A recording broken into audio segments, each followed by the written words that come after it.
Let's talk about 3 things that I learned being an OG Mac employee that I will forever carry throughout building businesses. Number 1 is build a brand. I worked at 2 different counters. I worked for the company for several years, and I never had anyone walk in the door and say, "What is Mac?" Because they did such a great job at building a brand that people already knew what they were getting when they walked through the doors.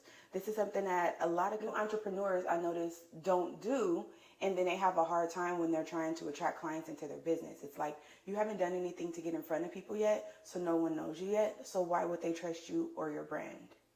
Build a brand first. And another thing I would say about building a brand, this company was the catalyst to being on brand.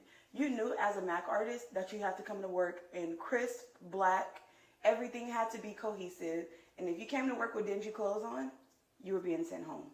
Every Mac artist knows that. It was almost like when your mom is like, "You're going to represent me right in public. You're not going out looking any type of way with me because you're representing me." And the company paid us well as artists, especially back in those days. My son was a toddler still when I started working for the company. So it was like, you know why you're here. Act like it type of thing, without saying it. Actually, they kind of said it sometimes, but like I said, the managers would send you home. But anyway, number 2 was create a culture. There was a standard as a makeup artist where I don't care where we went, people knew that we were Mac artists.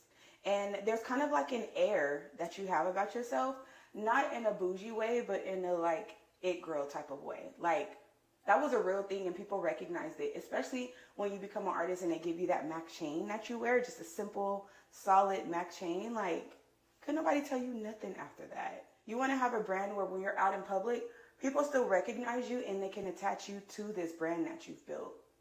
A lot of people don't put that at the forefront, but it's so, so important. So what I notice when I go out in public still here, a lot of people recognize me from my brows. And although my brows aren't permanently done, they recognize me from the style of brows that I do, and it's booked me appointments. There's no such thing as competition.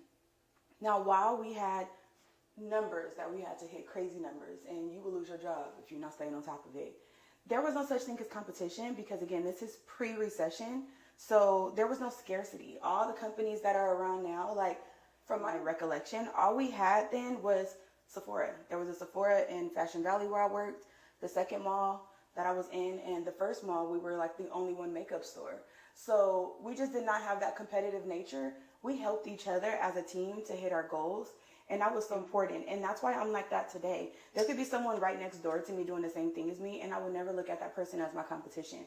To me, I'm like, how can we collaborate to make this better for both of us? And that's something that I feel like is missing in the beauty industry sometimes, because we tend to be very catty because we feel like it's only enough clients for us. And this is why I built the Beauty Society. I made this community $7 a month to help other aspiring, new, and even somewhat established business professionals, beauty professionals, to come together and collaborate. We can do so much more together if we just help each other from our experiences. Also, to not feel alone in it. Sometimes when we're navigating through things in our business, we feel like we're the only person navigating through it, and we never really are.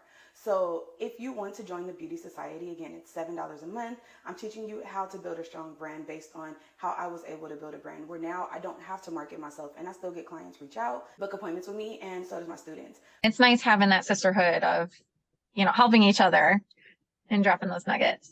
It's a nice community because it's so genuine and authentic, and you would think like a whole bunch of girls together would be catty, but it's just lifting each other up, hearing and listening to each other's issues that are struggles that we're going through. And then a lot of us we've already gone through that too. So not only do we get your knowledge, but we also get each other's knowledge too, and boost our confidence. So using those concepts, I've implemented them into everything that I've done, and that's how I was able to build a brand from scratch in Arizona in just under 3 years. So if you want to join the Beauty Society, the link is in the description. $7. Join today.